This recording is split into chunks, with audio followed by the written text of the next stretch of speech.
Welcome back to the show. Dana, you Yep. are ready, Yep. even in another place. Look at you. Look at you. Have a different mic to use. Hopefully the batteries will hold out. Yeah. If it does, yeah, we'll figure that out pretty soon. Yeah. Hey, we get comments on our channel. I've heard from lots of other people working in the field of psychology, wondered about, these are like dots. How many friends is enough friends for I think particularly an autistic person? Yes. ADHD folks seem to do okay with this. Well, even that's a value judgment. I shouldn't say that. But I've had people ask, like, how many friends is enough? I'm in the middle of an assessment now where the person said, really sheepishly, I don't really have any friends. Well, I do have friends, but they're mostly family and people I know through my spouse, which I was like, okay, that's fine. If I go back and think about, for me, historically, I'm like, well, I had a lot of friends. Growing up, I had friends, but it was like what I call friends of convenience. It was like the other kids in the neighborhood, right? We all went to the same schools. I had one friend, Shireen, that we stayed friends even after school. I think she may have been neurodivergent. But anyway, once those sort of die off, a lot of the times people don't have a ton of friends unless they're through somebody else or they're like a part of school or something like that.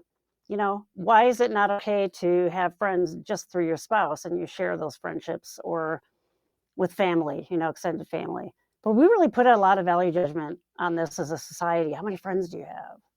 Right? Oh, yeah. I mean, yeah. I can't tell you how many parents, and I'm working with teens and adults. Okay. So I'll just put that out there for context. Yeah. How many parents say to me, Gwen, they need friends? And I quickly say, how many? And they don't know. Or they'll say, I don't know, 5. And I'll say, why 5? Yeah. Where did you get that number?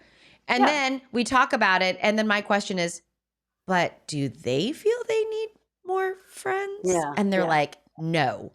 And I said, why are we talking about this? I don't know why there's this attachment. Yeah. Okay. Because it's like thought to be a barometer of how adjusted you are is how many friends you have, or lack thereof. Like if you don't have any or one, something's wrong with you. Yeah. Right? Like there's this weird threshold of how many versus the quality of the relationship. And that I work with many people who are very content and truly, not because it's a defense mechanism, not because they're bitter or angry at the world or resentful. They're like, truly and honestly, I really like living alone. Yeah. And really managing my social interactions because my social battery is very small. Right. I'm really, truly very happy with me and my cats, me and my dog, me and my whatever, my turtle, my what, or and just sometimes their partner, or just their partner, or no one, or no animal. And for some reason, we don't respect this, or our first thought is, oh, they're in denial. I don't. Yeah. When really, if you talk to an autistic person, most of us kind of have the gaslighting from society around, oh my God, you don't have a lot of friends. But when you really get like the truth, they'll say, I'm actually don't miss that. It sort of goes back to that piece of that. If I see people I've known for a long time, it's nice to see them, but it's also kind of can be exhausting. Forming new friendships, especially if someone else isn't neurodivergent, it's just painful, right? So, but I do think we have a different threshold for the need for it. I think that you should have more friends, especially if you're in developmental years. I think if you don't have friends, somehow you're going to miss out on something. But like when I finished college, I always lived on my own. When I have lived with someone else, it's only been my spouse. right? I did live with my sister briefly, and we had a roommate, and it was having a roommate that I didn't really know was hard. I would have rather just live with my sister, right? So I do think there are all those inputs and kinds of things, but there's all that judgment from society. I also am aware of at work, a lot of people want to socialize, and I don't have a draw for that. Or if it's someone who is new here and they're like, "Oh, let's go get coffee." I would rather rip a fingernail off. The terror involved in like going to have one-on-one coffee with someone I don't know. Yeah, I don't, so I just find myself avoiding it or whatever. So now I can just say, "Yeah, let me get to know you a little better." Now I'm like, "Oh, I can't believe I never wanted to go to coffee with that person because I know them now." So it doesn't feel just jolting and like, "Oh my god, I have to hold a conversation. What do I say?" It's like I can relax into it. But if you don't have that established, those are hard to make those things as adults. And especially if you're kind of awkward and, you're not with other neurodivergent people, it's going to be hard. But for the most part, I'm fine with the way things are. My wife misses seeing friends more, and I can see that, right? She also knows that I have a much lower threshold for it. And it's like, you can go out and do something with them, that's fine. I won't join you, but yeah, go for it. I totally get it. Yeah. But we're not defective or defensive, like you said. We're not covering up for something. It's just that I think we really have less of a need for it. Yeah. Yeah. And that there's nothing wrong with that. Right. Yeah, exactly. I think the other thing that I bump up against when I'm supporting families is that the agendas are different. Hmm. So it's like the parent agenda, albeit coming from a really, really well-intentioned place. Of course. Okay. Yeah. So this is where that's coming from. Yep. They're so worried that their adult child is going to be lonely and miserable. Hmm. And that without social and a lot of it kind of interactions, Hmm. this person, their child, has no chance of being happy or Yeah. content or Yeah. fulfilled. Yeah. And I guess for me, it's like, but did you ask them? Like, did we go back to the person and say to the person that we Yeah. are having a conversation about, Yeah. "Hey, you, Yeah. how you doing?" Yeah. Like Yeah. truly, deeply, honestly, How let's do you talk feel about about it? social Yeah. support. Right. Like, do you feel Yeah. satisfied with your Yeah. social connections? Yeah. And I can think back to my early 20s when I was first living alone, and it was a long time ago. It was before the internet was a thing. And I can remember having thoughts of, this is lonely. Um, I think it's really different now because you have other ways to connect with people, Zoom, video, being online, chat forums, all those kinds of things, right? Um, and most of my autistic clients talk about that being enough. And actually, it's way more than they used to have. And it's great to have that. But then they can also kind of meter the dose because it's how much they choose to interface and not how much they choose to say or things they tend to go to. I was thinking when I was in my early 20s and first got into therapy, it became a thing. Oh, you have no friends. And I did start going to, because I grew up in an alcoholic household. So I was going to adult children of alcoholics meetings. And that was scary at first with all those other people, but it was like this common thing that we shared. The meetings were structured in a certain way. They had a beginning, middle, and an end. And then a lot of them would go out for coffee afterwards, and I just go home. But I did, connecting with folks that have similar interests feels safer.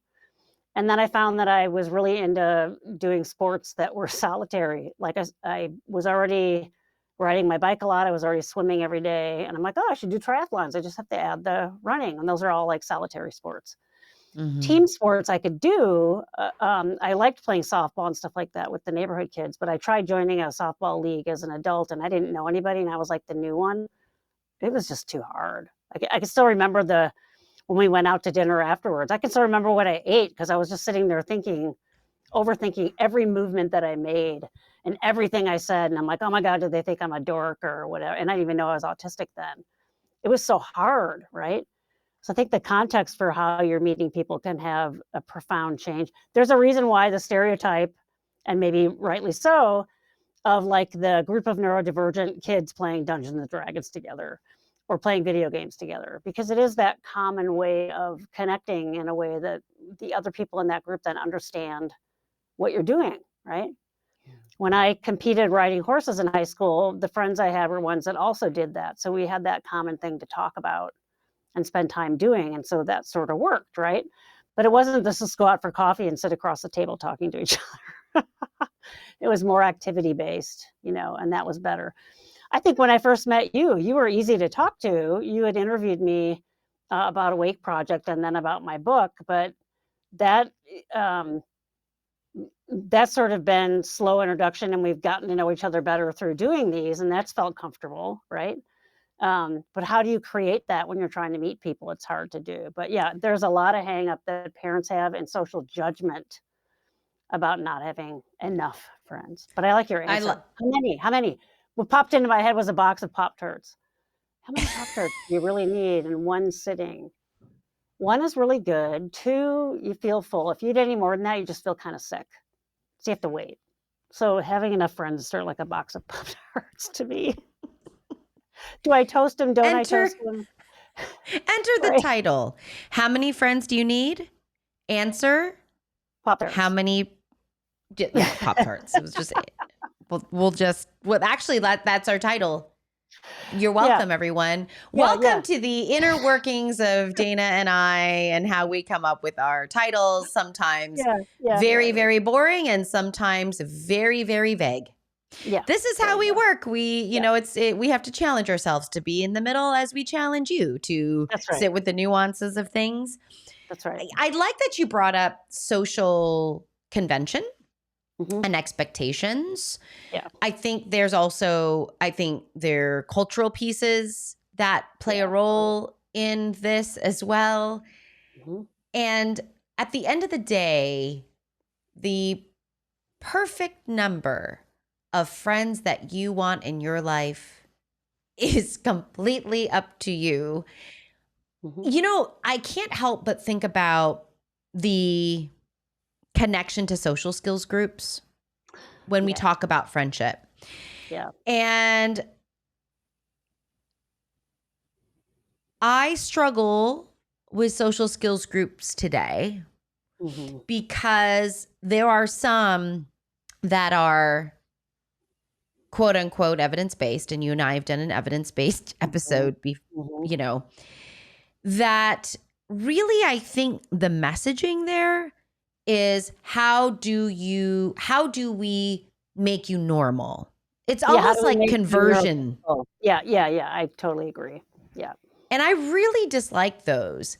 Yeah. I think that's different than someone that's saying, hey, Gwen, I struggle to have conversations with people, and I really want to learn that because I'm wanting to improve that. It's like, let's talk about that. Like, let's get into that. But I don't like this idea that, you don't have enough friends, or you don't have friends. We're going to put you in a social skills group, and you're going to come out of that and feel happy. The assumption is that that's why you don't have friends, because you lack the skills. And then let's say you get the skills, and then you still don't want a ton of friends. Then what? That's classic in social skills groups, by the way. There is a social skills group that I will not mention that is evidence-based. I'm in California, and it comes from a very big institution and university. You guys can connect your dots. Figure that out. Yeah. I don't have one person that's gone through that program and come out the other side going, that was my feel. Yeah. Right. Yeah. I honestly, Gwen, that really helped me. Yeah. Do what I wanted, which was have more friends or be more socially connected or have my social interactions just be easier, not as awkward, not as hard, not as like whatever. Yep. I haven't, because they're so rote. The skills are so rote and in a vacuum that then you get into a real social interaction that's so dynamic, and so fast and so loaded in many ways. And I don't mean loaded as in content, even though that could be, I just mean loaded as an amount of Yeah, like a information that's coming. That's what's overwhelming. And that's what I see to be very dysregulating or shut autistics down or some neurodivergence down, which is that social interactions, there's just a lot of information that I've got to juggle at one time. And my brain's not necessarily good at doing that. Like it's hard to do that. So social interactions are hard. Or maybe I'm incredibly socially anxious and I'm going to consider 50 outcomes of our interaction before I start. And I actually don't know which one to choose. And so in that, actually, you know what? I'm out. I'm not interacting at all. Yep. That's what happened in that one thing I mentioned about joining the softball team. I just kind of shut down and drove home and thought, I am not going back. It's too hard. But gaslit myself and talked about it in therapy and what's wrong with me. And Gas masked. Remember we call that gas masking. Yeah. I gas masked myself. Yeah, exactly. It's self. For those of you, when you gaslight yourself, Dana and I call that gas masking. Yeah. Like you put the mask on yourself and you're just like gassing yourself. The gas is in the mask, not outside the mask. Yeah. Yeah. Just right. God. So. But, I also want to kind of, for parents, if we have any parents that listen to this, which I don't know if we do. Maybe they now tuned out. They're like, screw you, Gwen and Dana, I'm out. Yeah. I understand the being anxious about it, having a child that maybe you're worried about and those kinds of things. But I think they might also benefit from you supporting ways they do want to connect in ways that work for them rather than, teaching them to mask and do the social skills in the neurotypical way, because they're going to burn out if they do just that. It's too much. Yeah. And this is why we have an over-reliance on our electronic devices. Yeah. I'll be on, it's a very comfortable place. I can control all the factors. Yep. It's very, very But it's interesting that evolved, comforting. right? I mean, I do think that you could say, oh, it's a problem. And, but it can also be like, oh, we finally have found a way to communicate. It's sort of like the advent of keyboards and things like that we don't call someone nonverbal anymore. We say they're non-speaking because they're verbal in their head and they can communicate if they're given the right thing to communicate, versus there's nothing going on in there, which is Let me tell you at all. Let me tell you, as someone who supports several non-speakers. Yeah. Oh, yeah. They got a lot to say. They've got a lot to say. Yeah. Exactly. Yeah. And it's pretty dang brilliant. There is not a moment, I can't recall a session with a non-speaker where I have not been completely awed by something they've said. Yeah. And it's pretty incredible the way they can articulate things in such a parsimonious and direct way. Yeah. Oh, that's again, just a good example of this bluntness.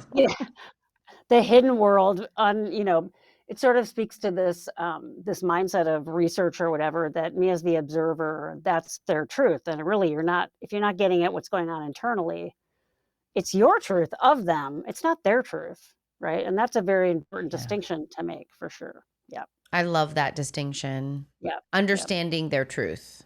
Yep. Because our Western culture is all about like, oh, I'm the expert and I'm going to tell you what's going on with you. Really? That's been the problem all these years. It's about finding a way to communicate and let us say what's going on with us internally. And that's what sort of really has changed everything. And I do think social media had everything to do with that in terms of these communities. Yeah.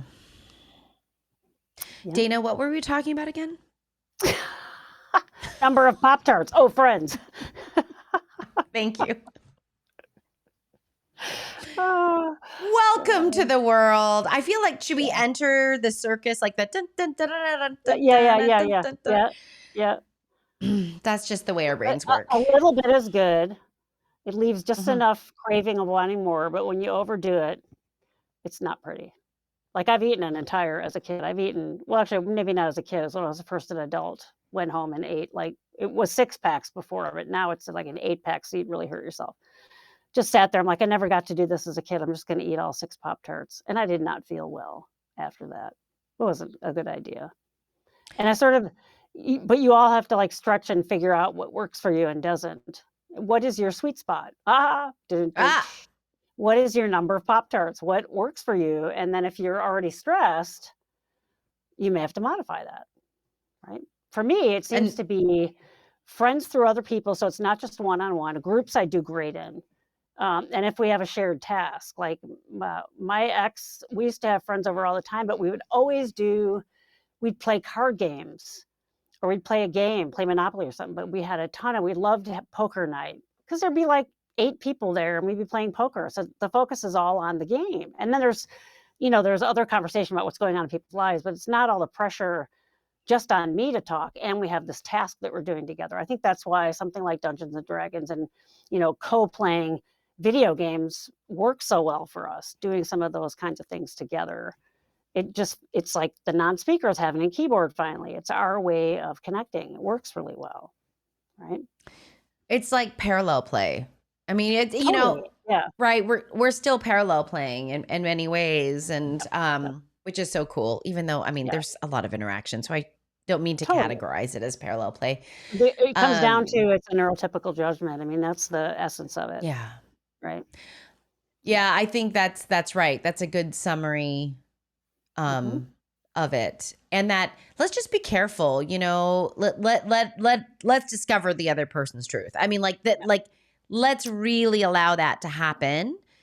And still talk about fears, like for parents. Like, I think talking about your fears for your adult children is an incredibly powerful place to be, because Absolutely. it's what you care obviously so deeply for your kid, Right, and right. you want the best for them. And so, but let's do that in a way that's acknowledging and honoring the truth of the other. And I think that is hard and critical. And I think the hardest role of a parent is to suspend our own thoughts and judgments and way of being sometimes, to make room for how our children thrive. Yeah. And it's incredibly challenging. It's I will just say personally, that's probably one of the hardest things, Oh yeah. next to probably being married, that I do. And I don't mean to say it's because the people in my life are awful. It's because it takes work. Yeah, a lot of work. Yeah. Yeah. And it's worthwhile work. Yeah, absolutely. 100%. Anyway. Yep. All right, you. So leave in the comments below how many Pop-Tarts. What kind of person are you? How many Pop-Tarts? Yeah. Is it weird for me to say, Dana, that I don't think I've ever had a Pop-Tart? Well, and my thinking, the metaphor sort of holds, because I found out about 10 years ago I can't eat gluten. And so regular Pop-Tarts, which I loved, have gluten in them. So I have yet to find a comparable gluten-free, which sort of fits with this metaphor. You worked for me before, you're not working for me now, because my body doesn't like it. What do I do now? Right? Yeah. I recommend, if you do try one, but if you've never had one, you'll probably hate them, because they're kind of gross, but you like them from when you're a kid. I like the brown sugar and cinnamon ones. They're not too sweet. I think I've had a piece of someone's Pop-Tart. Yeah. Because I think I did this thing. Like, I was like, what is that? And they're like, oh my God, it's a Pop-Tart. What's the matter with you? Like, literally. And I'm like, but what do you do with that? And they're like, you usually pop them in the toaster, but most people don't. We just eat them out of the package. And I said, but it looks like cardboard. They're gross right out of the package in my mind, but I like to toast them. But okay, I mean, maybe we'll do a taste test on another episode, and I'll just there you go. Yeah, bring it, and I'll be like, Dana, what is this? What? And now, and I'm gonna fall asleep in that. I don't know, like what. And then the metaphor can really continue, because now they have like these, apparently you can buy Pop-Tarts in these little mini Pop-Tarts, and they come in a bag. Oh, how cute is that? But that's cute. So the point being, it could vary a lot on the day, the kind of Pop-Tarts you have. I mean, be flexible with the number of friends, like when you're seeing them, how close you are to them, how much you see them. It should be like Pop-Tarts. Sometimes yes, sometimes no. Should we add that to our hypothetical merch store?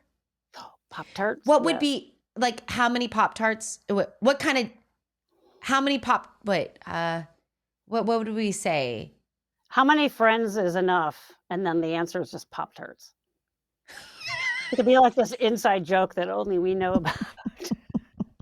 So wait, how many friends is enough? That's on the front of the shirt, Yeah. and then on the back it's just Pop-Tarts. It just says Pop-Tarts. Yeah. Very good. I like that. I like it. We've got stop the gas mask gang. Yes. Stop that. We've got how many friends do you need or whatever? Pop-Tarts on the back. Just Pop-Tarts. Yeah. Okay. I can see it. It's good. It's working. It's getting filled, our virtual store that doesn't exist. But by the way, I just love that the answer to how many friends do you need is Pop-Tarts is like that could just be the ND cry. Like it could be an ND slogan because it's so like, huh? What? If you told that to makes a no sense. neurodivergent person, their initial reaction might be like, huh? And then they'd think about it and they'd be like, oh my God, you're right. They would come up with this whole narrative versus a neurotypical person be like, what the hell are you talking about? That's also part of it, why it works. Yes. Oh, and my NDers will tell me, for me, it's not Pop-Tarts. For me, it's blah, blah, blah. Oh, no, but it could be that like they would offer like other suggestions and offer like, sure. It would be a very robust conversation. Exactly. Yeah. All right, you leave in the comments how many Pop-Tarts is it today? Yeah. How many friends do you need? Leave in the comments below how many Pop-Tarts that is. Okay. Yeah. Cool. Bye. Everybody. Pop you in the next episode. See you later. Bye.